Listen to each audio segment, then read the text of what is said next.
Hi everyone, I'm Becca Christensen and I'm founder and CEO of Aura Systems. I also sit on APSE's board of directors, and it's really awesome to join APSE and USC Sol Price and serve as the co-chair of Navigating Leadership in a Changed World for 2012 and now its Continuum in 2013. It's really wonderful to welcome everyone back to our two-night inaugural kickoff of our 2013 Navigating Leadership series, Conversations in Leadership. Let's give a round of applause to Howard Schwartz, CaliChar's Chief Deputy Director, for his outstanding presentation last night. We all learned so much.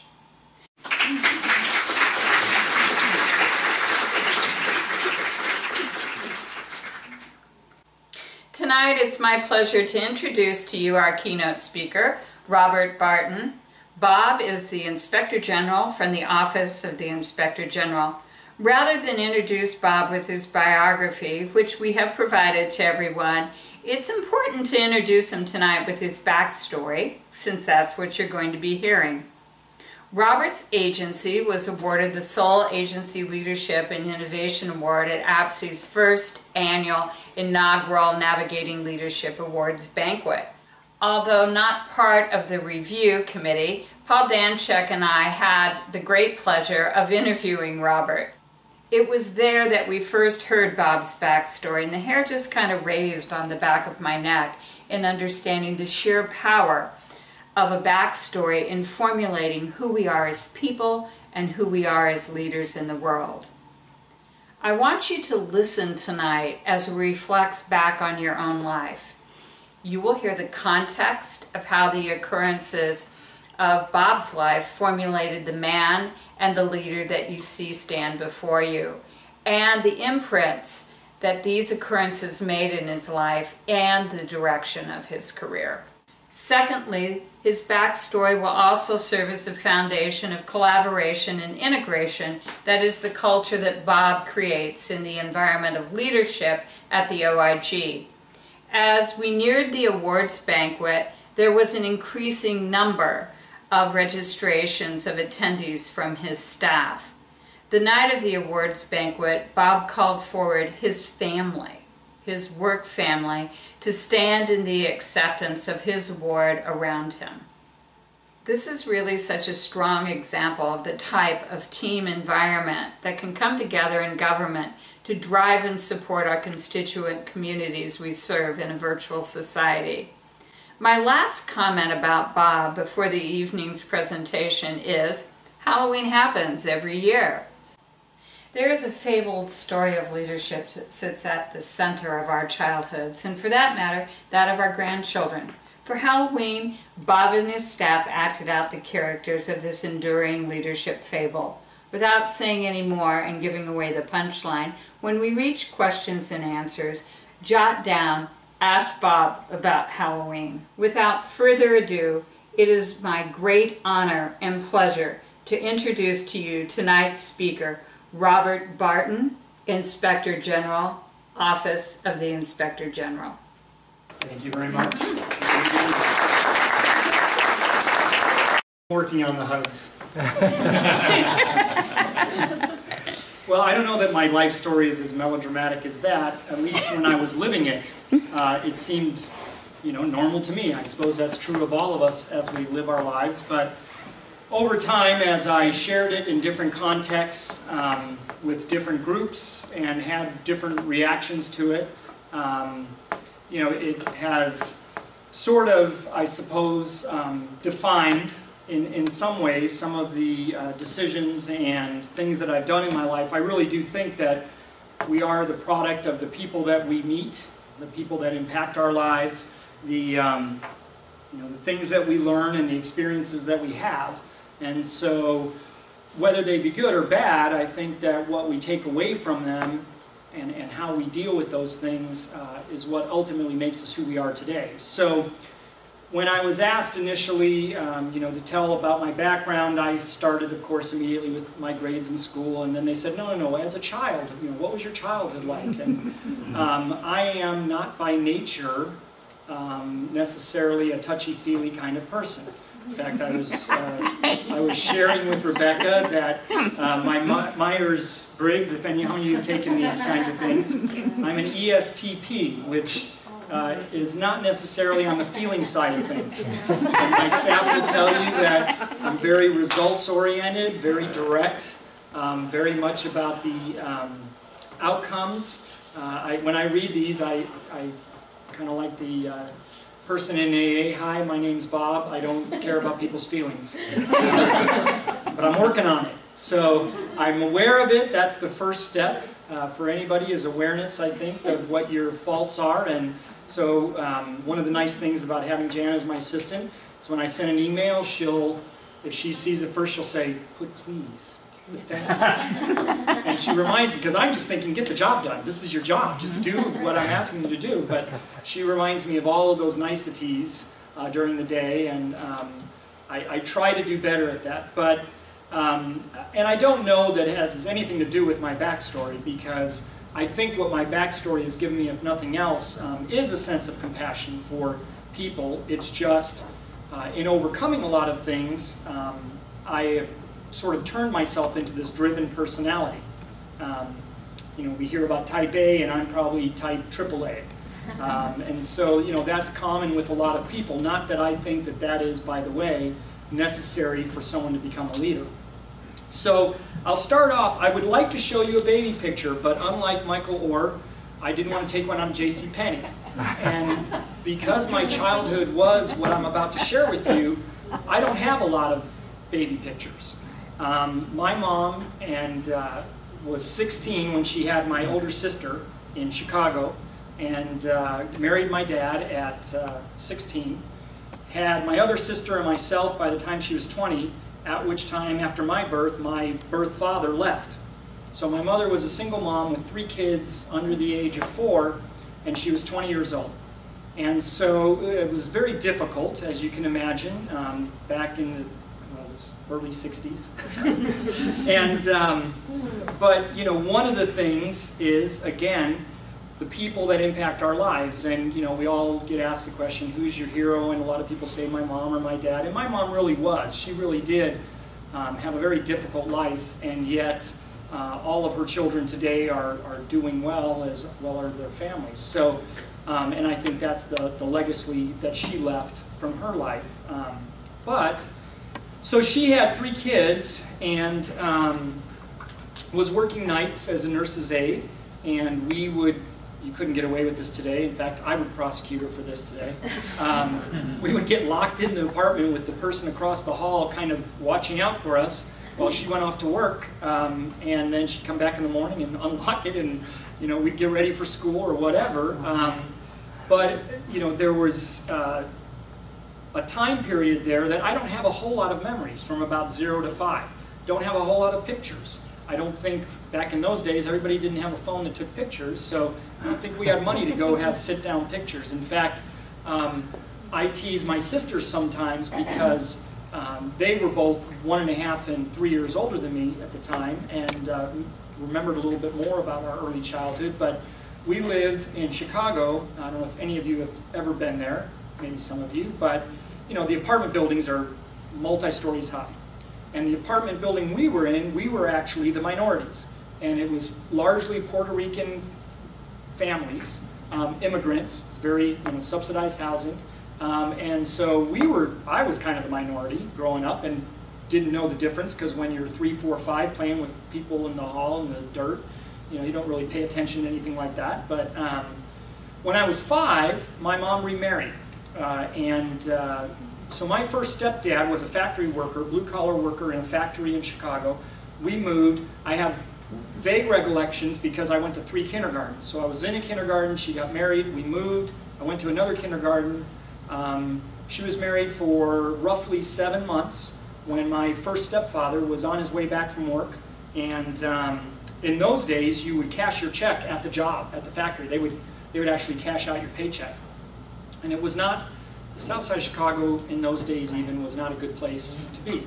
And so we were still, you know, lower socioeconomic class there, and you walk everywhere, or you take the L, or you don't really drive anywhere. And so on his way home, he went under an overpass and was mugged by 3 knife-wielding young men who stabbed him multiple times and stole his paycheck. And so I have, of course, no memory of this. I learned it all growing up later. What I do remember is being in the hospital a lot, because not only was he in the hospital for an extended time before he passed away, my mom was pregnant with my little brother. So she was in the hospital as well. So we were sort of shuttled around between aunts and uncles and things during that time, and then ended up in a 3rd kindergarten. So I went to 3 different kindergartens that year, and that's kind of what I remember of that year. I don't even remember that stepfather. So now my mom has 4 children and is single again.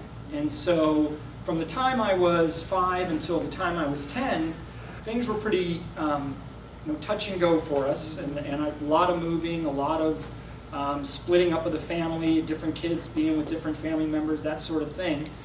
Fortunately, even at that time, both on my mom's side and on my dad's side, there were relatives who were very good people that helped her out. But she persevered, and I like to think some of the resiliency that I've had was ingrained in me from some of the stuff that she went through.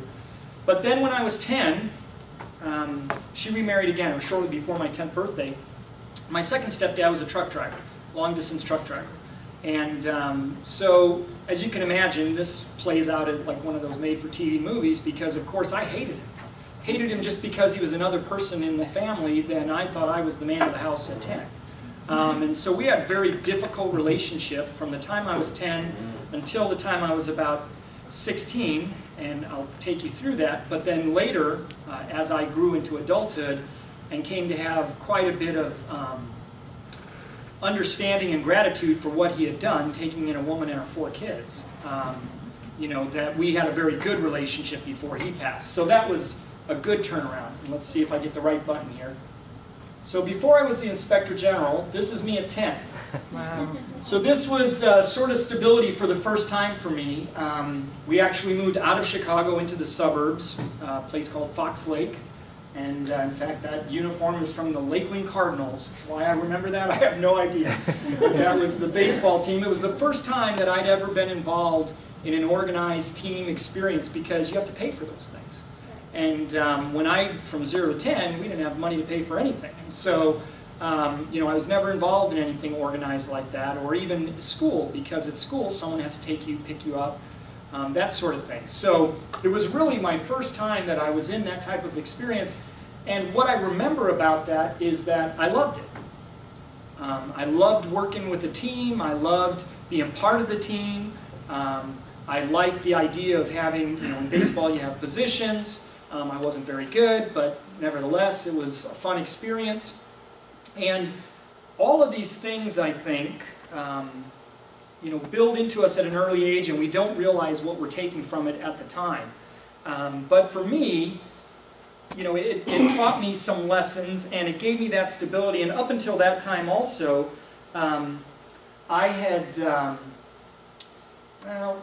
let's say, not done very well in school, as you can imagine. In fact, my sister had to teach me how to write in cursive, because in 3rd grade, which was during that time frame, I went to 2 different 3rd grades, and I missed, one had already taught the kids how to write in cursive, and the other one hadn't started, so it was the other way around. So when I got to the 2nd school, I didn't learn either. So everybody else was writing in cursive, and what I would do is I would print and connect the printed letters together. My staff laughs because even to this day, I write in block print. I very seldom write anything in cursive. In fact, my wife, when we were first dating, and I actually wrote a letter by hand in cursive, knew that was special, because I don't often do that. And Janet would tell you that when I do attempt it, it's like reading another foreign language. But so much to say that all of a sudden now, I actually stayed in the same school from 5th to 8th grade. And all of a sudden realized that, hey, I'm pretty good at school. I was able to do pretty well in school when I stayed in the same school and had the same stability to do that. one of the things that during that time frame, I think, that sort of stuck with me, you know, through today is the idea that your circumstances that you're in at any one time can always change, for the better or for the worse. In my case, I got to do things that I never dreamed of doing before we moved to the suburbs. I thought that it was normal every day to get in a fight to and from school, every single day. I thought that was normal. And then I learned that wasn't normal. I learned it the hard way, but you know, you learn. So then again, things changed. So my stepdad, the truck driver, who was, by the way, 6'4", 240 pounds, big guy, strong guy, was carrying a refrigerator up a ramp. And if you know anything about long-distance truck drivers, they typically hire their help the day of. So you come into town, you hire laborers, and in Chicago it's icy. And when you put the ramps on the back of the truck, there are slots that they go into. And they were iced over. And so he had this laborer, he gave him a screwdriver and said, hey, chisel that stuff out and set the ramp. Well, the guy didn't do a very good job. So my stepdad, as he's carrying a refrigerator, why he was carrying on his back, I don't know. You have dollies for that, but he was, maybe because he could. And so he was carrying this thing with a mover strap, and the ramp dropped 3 feet and crushed the discs in his lower back. So he was permanently disabled. And it's strange what we take away facts and figures from our childhood, but I remember that we thought we were millionaires because he got $137,000 as his permanent disability payout for the rest of his life. I mean, other than, you know, disability, which at the time we thought was a fortune. But because he was disabled and could no longer work in the trucking industry, we were fortunate in that he had moved a family out to the Fresno area a few years before and had become friends with them. Friends with the family. They owned a vineyard outside of Fresno, a little town called Friant, and they needed someone there to just run the place, just live on the property and kind of be a ranch overseer. So he moved us, lock, stock, and barrel, at 13 years old to California. So I'm starting high school. I'm already not real happy with this guy, right? Now he's taken me from all my friends that I'm about to go to high school with, from my stable 4 years existence, from 5th to 8th grade, and uprooting all that. So I had a little bit of resentment over that. But I knew how to be the new kid at school. I'd done it enough times. So we moved to California, and within 2 years, we realized that Fresno isn't anywhere near the beach. And the air is really, really bad for someone with emphysema, which is what my stepdad had. Unfortunately, he and my mom smoked their entire lives. And so he, after 2 years, was having serious respiratory problems, and so they were contemplating another move to Colorado. And so I now was 16 and threw a fit, which I'm not very proud of. But at the time, I had become very entrenched in the high school. I was between my sophomore and junior year in high school, and I had been doing well. I was getting straight A's in school, I was playing 4 or 5 sports, and all that was going well. I had a wrestling coach, so this would be sort of, aside from my mother and my stepfather Hugh, this would be my next person, I think, who had a big impact on my life. And Coach Downing, who was a wrestling coach of mine, really, more than anything else, I think, instilled within me the idea of self-discipline. You know, if any of you know the sport of wrestling, you have to be very self-disciplined anyway, but even more so than any of the other sports I played. And I lettered in track, I lettered in cross-country, football, and wrestling. You know, that one was the one where I think character came out in terms of self-sacrifice, not only eating, but running, and all the other things we had to do. And so, but as a coach, he was also a mentor and talked to his athletes not only about sports but also about life and, you know, how we should conduct ourselves. And we would go on the road for tournaments, and we would talk ahead of time how we were going to behave when we were in a restaurant, how we were going to talk to the people serving us. You know, so a lot of his values sort of rubbed off, if you will. And in addition to which, my mom, who had not graduated from high school, obviously, during this time, had always pushed education on both myself and my two older sisters. And so by this time, I was at school in California. They were in California getting residency so they could go to college. My oldest sister was still working because she and I ended up starting college the same year. My second oldest sister went to beauty school thinking she would work for a year and then go to college, but ended up falling in love, marrying her husband, and that was that in terms of she's now a wonderful mother of 3 and grandmother of 6 and very happy, but sort of derailed the higher education aspect for her, which is a shame because she was a valedictorian of her class. Of the 3 of us, I think she was the smartest. Book smart, school smart. But at 16, so I'm faced with this dilemma of having to move again. And my wrestling coach said, well, he and his wife were in their 30s, both teachers, had no children yet. They offered to allow me to live with them to finish out high school. And so I went to court, and you can be emancipated in the state of California at 16, so long as you can show that you can support yourself and you have a place to live. And so, you know, we worked that out, and then from that time on, I lived with them my junior and senior year of high school. Also worked, you know, other than odd jobs, I worked as a busboy. I think my first paying job, when I said, who is this guy FICA taking money out of my check?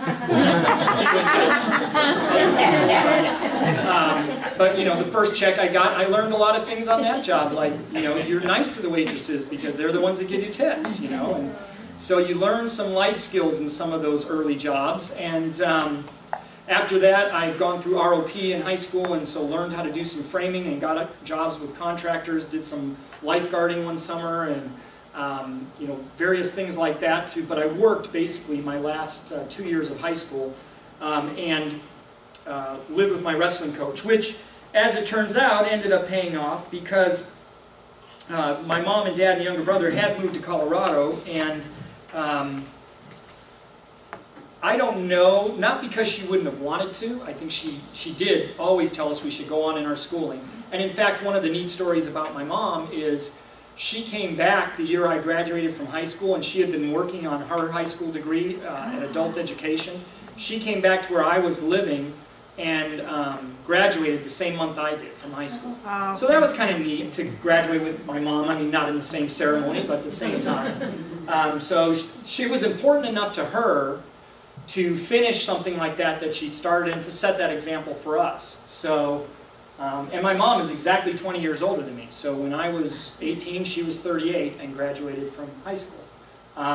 So it all worked out well because as I was wrestling in high school, another sort of experience, I suppose, that shaped who I am today in terms of overcoming things or setting goals or realizing that it doesn't always work out the way you want it to.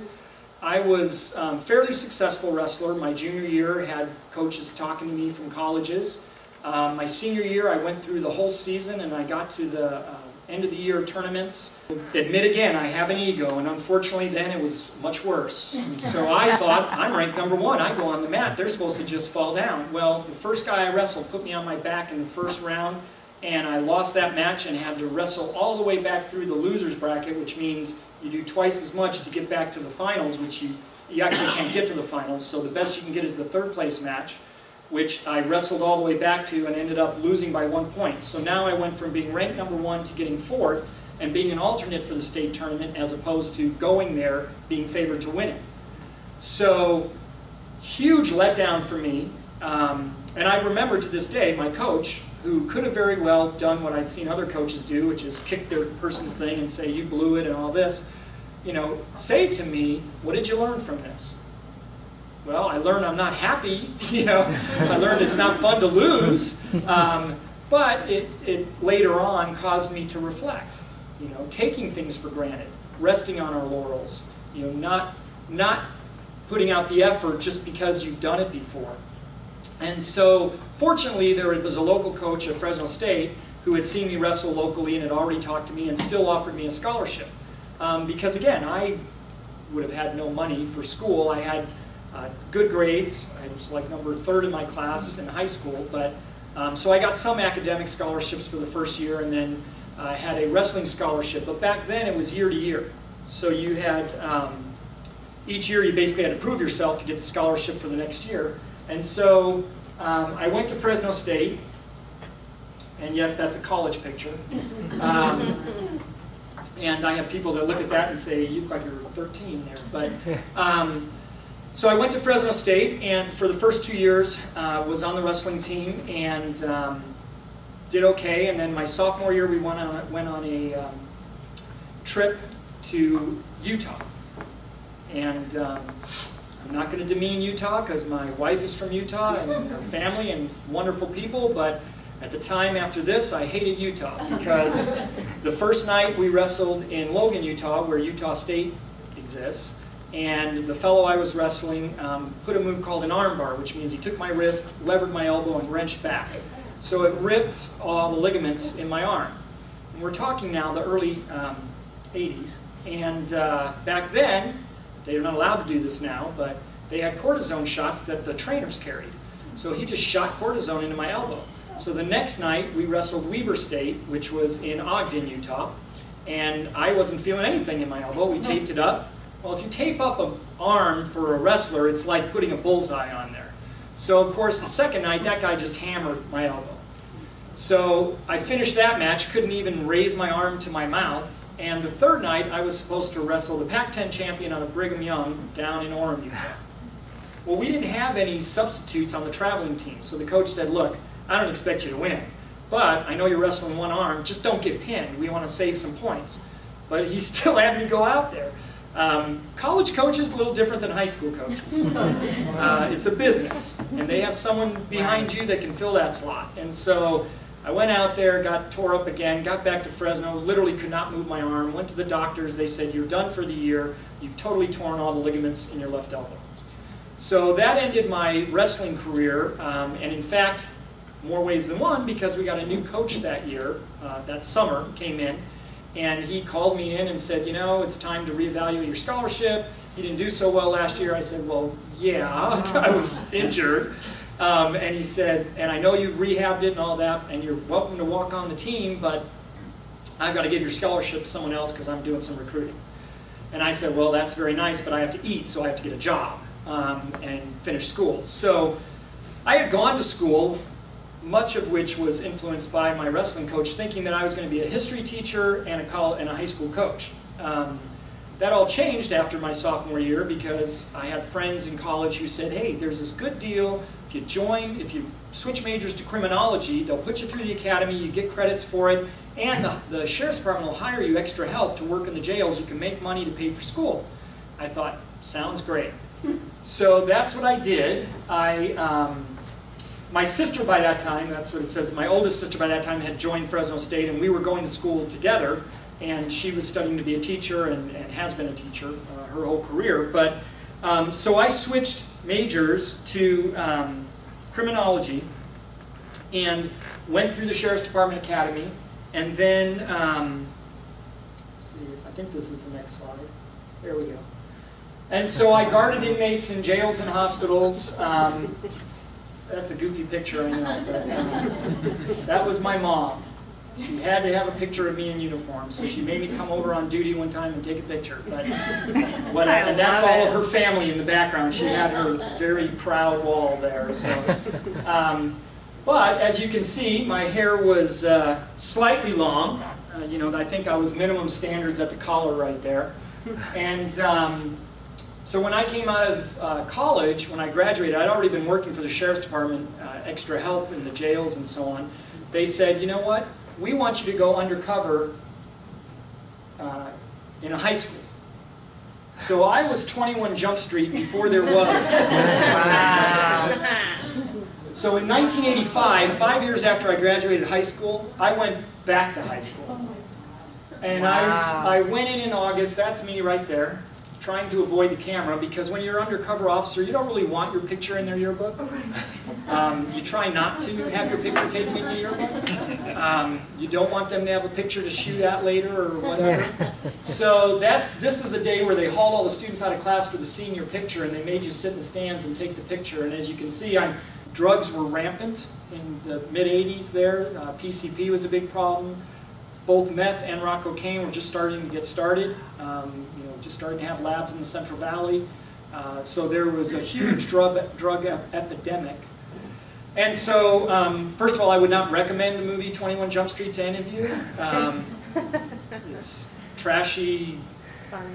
Yeah, it's funny, but But I will say, some of the things, they obviously must have talked to someone in undercover work, because the line that, I think it's Ice Cube. Is it Ice Cube? Who's the guy that plays the lieutenant in it? Okay. He actually used a line that my lieutenant used on us, which is, I don't care about the dealers at school. I want you to get the dealer suppliers off campus. So that's what we tried to do, was I would buy from someone on campus, I would tell them, hey, I'm working for these guys in construction after work, and I've got to supply them, and I can't give you the money because it's their money, and can you take me to the supplier, and whatever. And so we'd get them to do that. So from end of August to December, I was in the high school. Then I got myself kicked out into the continuation school from January to March. And then in March, we rounded up 36 students in the two schools for dealing. I'm not talking about smoking a joint. I mean, I would have arrested half the school. It was for people who were selling it for profit and had connections to these dealers. We busted 10 off-site suppliers with search warrants all in one day. We had about 75 officers involved from multi-agencies. Big task force. They had me in a van. They walked the kids past, and I'd ID them as they were going back past. And it was funny because I could hear them talk to, and they'd be going, "Hey, where's Brian? He's the biggest doper in school." Because when you're undercover, they also have you. Did you do better on the wrestling team?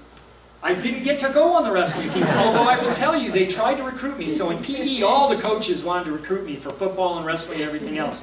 And I was playing, a stoner, so I'd be like, "Oh man, that's not for me." And I'd sleep in class. But I had to go to every class. The teachers didn't know who I was. In fact, we had one teacher we suspected, but it turned out he wasn't dealing with kids, he was just using himself. And we were able to deal with that.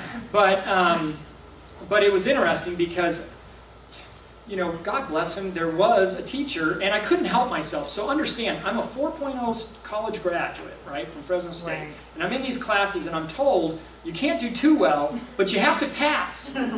Because, we don't want you flunking out. That would kind of defeat the purpose of being in the school. Right. And so, Jana likes this story. So,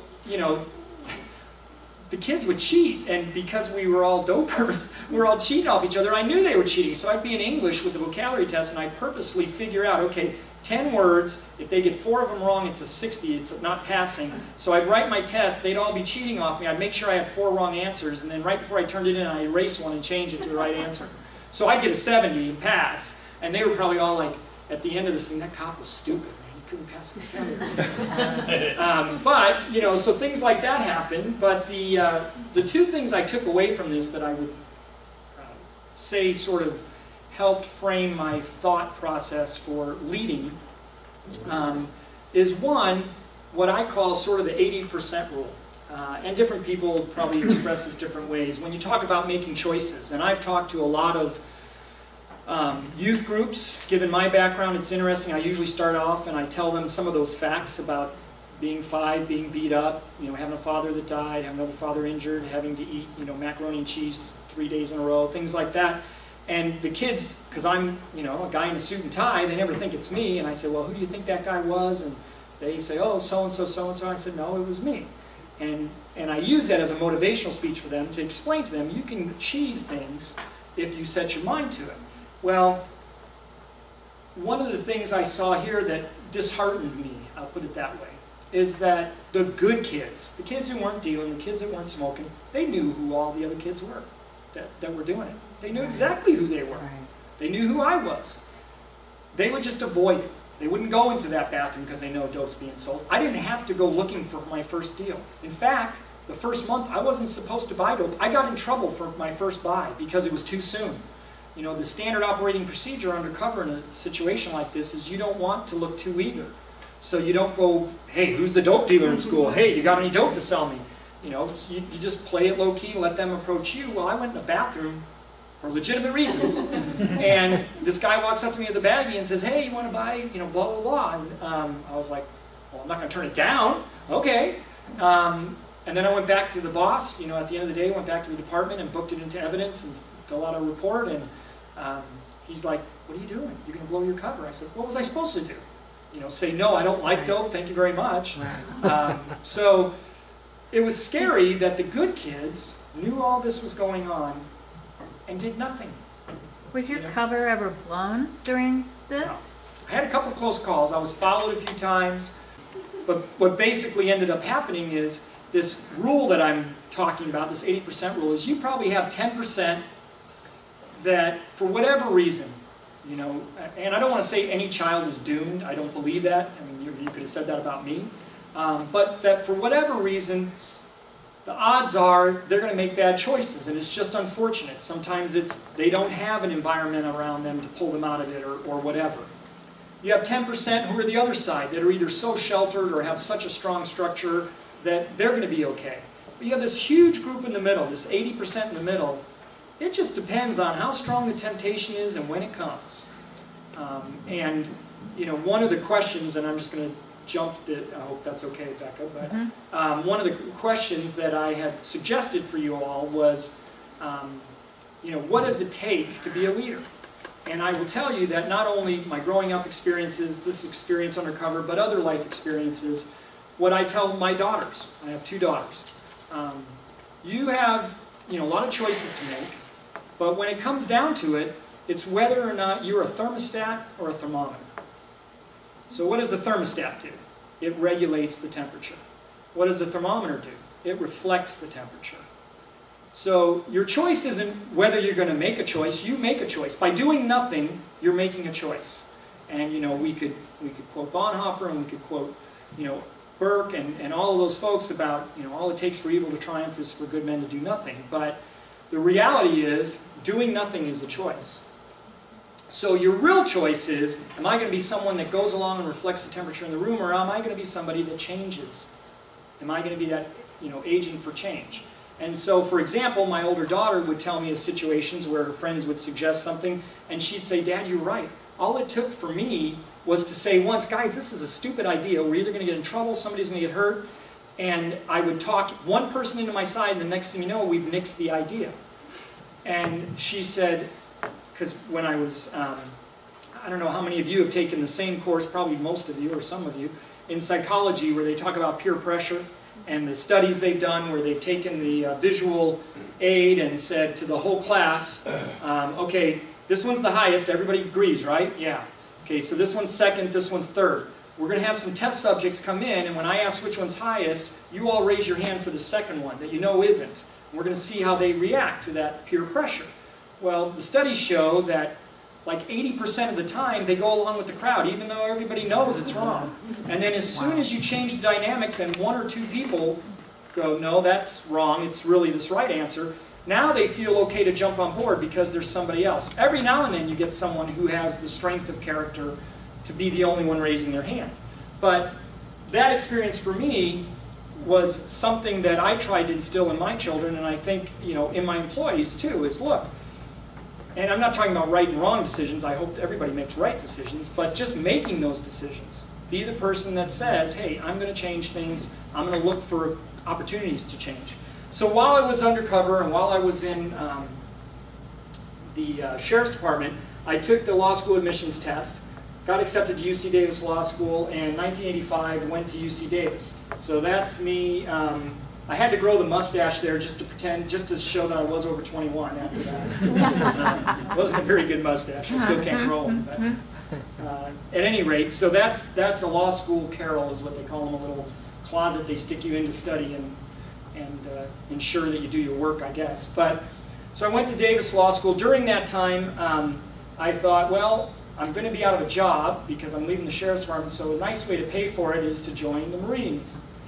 So I joined the Marines in law school to pay for it, and they paid for the first year I was inactive, and then I went to officer candidate school that summer, and that's me. Well, let's see. Here we go.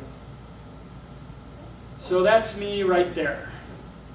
I have a thing with all of my employees. I bring them in and I tell them, look, Free lunch if you can pick me out of this group. That's why I didn't mark you. I was hoping you would do that here. I give them a hint. I said, you can rule out everyone African American. Yeah. So that in my platoon, that rules out about 6 and the 2 sergeants. So, but at any rate, it's very difficult to do because, as you can see, we all look alike. And so, you know, the Marines, sometimes when I'm asked about that experience, because what ended up happening was the last week of Officer Candidate School, I went over a wall in an obstacle course. And again, you can understand because of my personality type, I wasn't even slightly competitive with the other platoon we were racing. But the event here was that the obstacle course, you were competing against another platoon, and you're supposed to hang. You know, as our officer here could tell you, you're supposed to hang off one side and drop to the bottom. But I vaulted over this thing, and so from 20 feet or whatever the distance was, hit the ground in kind of dirt and sawdust, and my left knee just went pop. So my meniscus ruptured, my AC, everything got shredded, cartilage, all that good stuff. So it was the size of a watermelon. Last week of training. Well, the difference between the Marines and some other service branches, not to dismiss any other service branches, is that they require you to finish your last 2 physical tests to get through OCS. Well, there was no way I could do it. I was on crutches. So they said, well, you have 2 options. One is you come back next year and finish if you can walk. And I said, oh, no sweat. I'll come back and hobble through 1 week. Oh, no, not the last week. You get to start at day 1 again. Wow. So, you know, I did not relish that idea, and I said, well, what's the other option? Well, we'll keep you on the books for a year. We'll give you rehab. At the end of that, if your leg's not better, you can make a decision on surgery or not, but then we're going to settle with you, and you're going to get a limited medical discharge. So that's what ended up happening. So I went back to Davis, went back to law school, finished law school. But the reason I say that is, it's one of those experiences where it's one of the few things in my life that I haven't finished, that I have regret about. I mean, I look back on that and I think, gosh, maybe I should have stuck it out with that year, tried to go back through the 10 weeks, etc. Who knows how life would have changed. But on the other hand, I wouldn't trade that experience that I had for anything. Because, as you can imagine, one of probably the best crucibles for leadership is an officer's candidate program, whether in any service. There's a lot of things that they instill in you during that time in terms of teamwork and loyalty and hard work and perseverance and all of those phrases that I'm sure you've heard, with something that you and I, unless we're in police work, don't have on the line, and that is somebody's life next to you. Very few of us can say that unless we're in law enforcement or the military, that decisions we make, people we order to do things, could potentially, not come back. And so it's quite the crucible, as I said, as far as molding leaders and training people to have that responsibility. So certainly another experience that I would not trade, that molded who I am today in my backstory. And then one of the things that I think it did, now you've heard about not only circumstances as a youth, but injury to the elbow, injury to the knee, is that this too will pass. And I have to remind people of that when they come in, and I have to talk them off the ledge because things aren't going right, and the project's not going to be done on time, and we're not going to do this, and it's going to be okay. Deep breaths, it'll be okay. Sometimes we forget that the sky isn't necessarily falling. Did I go backwards again? No, this is the next one. So after law school, I get hired as a deputy district attorney in Kern County.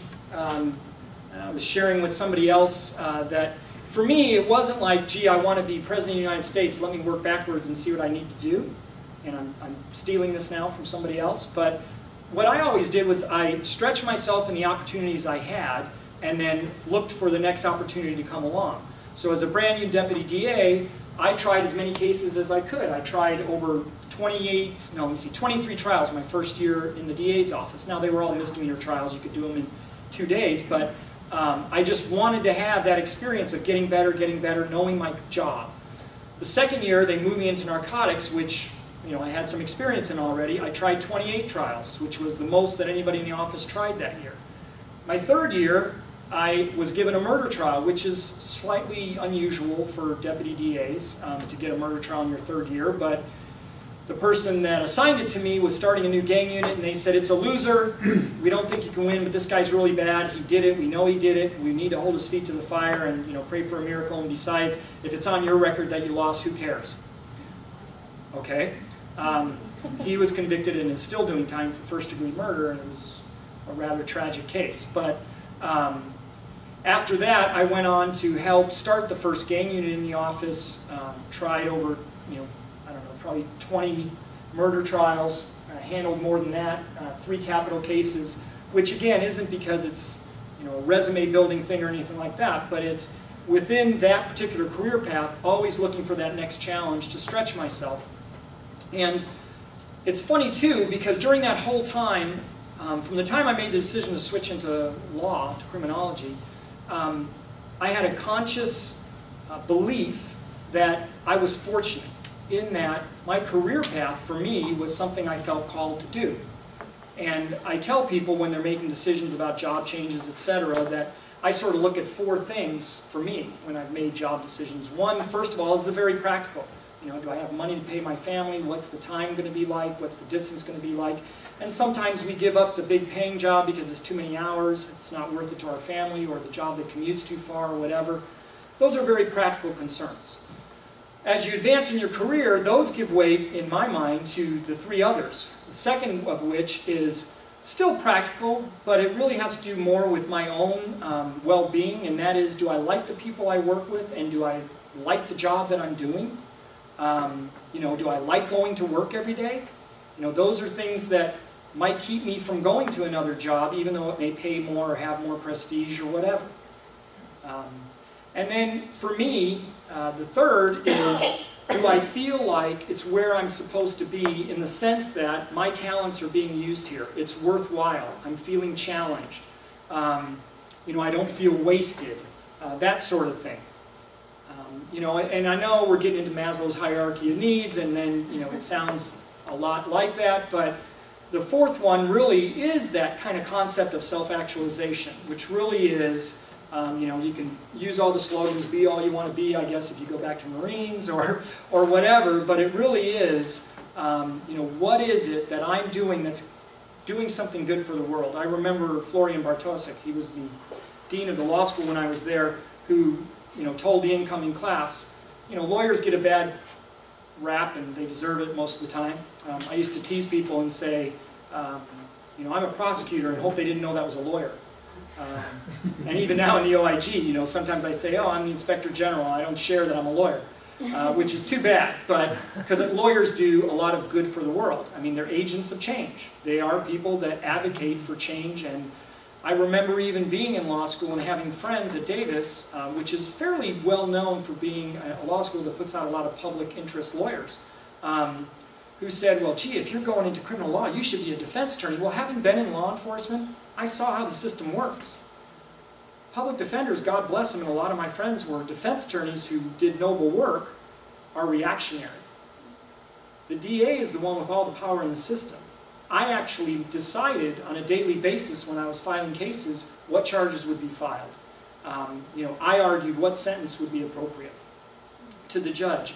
So, there's a quote that's still in the Bakersfield, California, and I remember they were asking me about, I don't remember all the cases I won, but I lost 2 felony trials, and I could tell you everything about those 2 cases. And one of them was a child sexual assault case, and I remember the questions from the reporters, about those cases, and it always kills me when they say, well, are you happy with the verdict? Well, I'm never happy about anybody being found guilty of a horrific crime. Do I think justice was done? Perhaps that's a question, but what I always found, and in those situations, is I told them, I said, I pray every day that I make the right decision, because I'm making, in that job, life and death decisions. And so, at the end of the day, when I would have this discussion with students, first of all, I would tell them, I want to be in the position of being able to make right choices. And then when I was in the job, one of the biggest compliments I think I ever got was, from a person on the other side of the bar, a defense attorney, who I had a case with and I actually dismissed on his client. It's an interesting story. Three gang members go do a drive-by shooting. The truck's identified, it's placed in a parking lot, the cops surround it, they go in, they arrest two of the guys, they find together, they find a third guy in a laundry room. They were all identified at the scene as being Hispanic males, shaved heads, white t-shirts. In Bakersfield, in that part of town, that's a large part of the population. And so the third guy pulled out a laundry room. He fit all the, all the criteria. Tattoos, he was on probation, he refused to talk when the cops talked to him, which, given his past experience, I would have too. They drove some witnesses by and they said, yeah, those look like the guys. They got hooked up and arrested. Well, it turns out, when I started looking deeper into it, the two guys that were, we'll call it Gang X, definitely in it together, definitely rivals of the people they shot at. This third guy, other than being Hispanic male in the right age category, was Gang Y, who I knew probably wouldn't have been in the same car with these first two guys. But he hadn't talked to the cops, and his attorney was saying, hey, he wasn't there, it's not him, it's a bad ID. And this is the compliment part. He said, I'm going to give you the name of his grandmother and his girlfriend. That was the other thing. He didn't live at that apartment complex. But his grandmother did. If you go talk to her, and I trust you, Bob, I think you're a stand-up guy, she's going to tell you he was there that night actually going to do real laundry. And his girlfriend was there when the cops rolled in. He didn't know what they were arresting him for, but he wasn't talking because he had no idea what was going on. Well, I did that. Came back, dismissed on his client, knew it wasn't the right person, or wasn't involved in the case. Well, the reason I share that story is because, again, anyone that's in that job realizes that there's a lot of public pressure on those cases, to get the bad guys. And we missed one of the bad guys. To this day, we don't know who the third guy was. But it wasn't this guy. And so the fact that someone on the defense side would realize that I would have the integrity to dismiss if I was convinced this guy was innocent is a story that I also share with law students because I teach, I've taught at Cal State and junior college, and I've taught law students that defense and prosecution is not diametrically opposed. Defense, yes, they have a job to defend their client and, if possible, get them acquitted, but sometimes they know they're guilty. The prosecution, on the other hand, should not be going into every case saying, I'm going to convict at all costs. It should be to see justice done. And if somewhere along the line that means you dismiss the case or you don't have the right person, that's the right thing for the prosecutor to do. Unfortunately, that doesn't always happen. But that was my experience, and then along came 2005. I messed up. Maybe I didn't. 2005, I was selected because by 2000 I had become a supervisor over 17 of the deputy DAs in the office in gangs, prisons, juvenile, truancy, was supervising those cases and interacting with some people in Sacramento involved in prisons. And when they were looking for someone to run the Sacramento or the Bakersfield office, I was asked to do it, and so I did. So I came over to the IG's office as the senior for the Central region. We were starting something new on the ground floor, monitoring the discipline process within CDCR. There was a lot of good I thought this agency could do for taxpayers, a lot of good I thought we could do for the system, and the model appealed to me. I didn't want to just come in and throw rocks at survivors. I wanted to actually make a difference. And so our model is real-time monitoring, where we go in when the investigation starts and we follow it all the way through to the end, nudging. And I use the analogy, I'd rather be a seeing eye dog than a attack dog. We sort of push them in the right direction, get them to do the right thing. If they step off the curb, we bark, but hopefully it's just to get them back on the curb. Whereas if you're just always yelling, screaming over here, they just tune you out eventually. So that's sort of the motto of our office in oversight. So did that until 2011, August of 2011, when I was appointed by the governor to be the Inspector General, and came up here to Sacramento, and that's my backstory. Wow.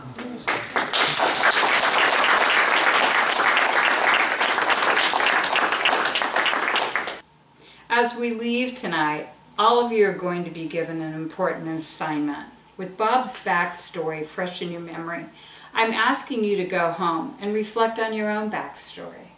I'm asking you to see the context of the occurrences of your life and who you are and how you stand in the world today. as a person and as a leader. Use Bob's life and the stories you have heard as a reflection into your own life and the important role that these stories play in shaping who you are today. My recommendation to you is to choose some of your more challenging experiences. If you can reflect and see their beauty and purpose in who you are today, then it allows us to see the sheer beauty and value of these experiences in who we are as leaders in our world.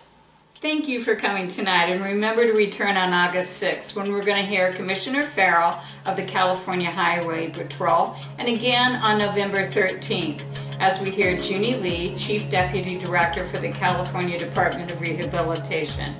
I do guarantee that both of these events will equal the quality and reflection that you have heard these past 2 nights with Howard Schwartz and Bob Barton.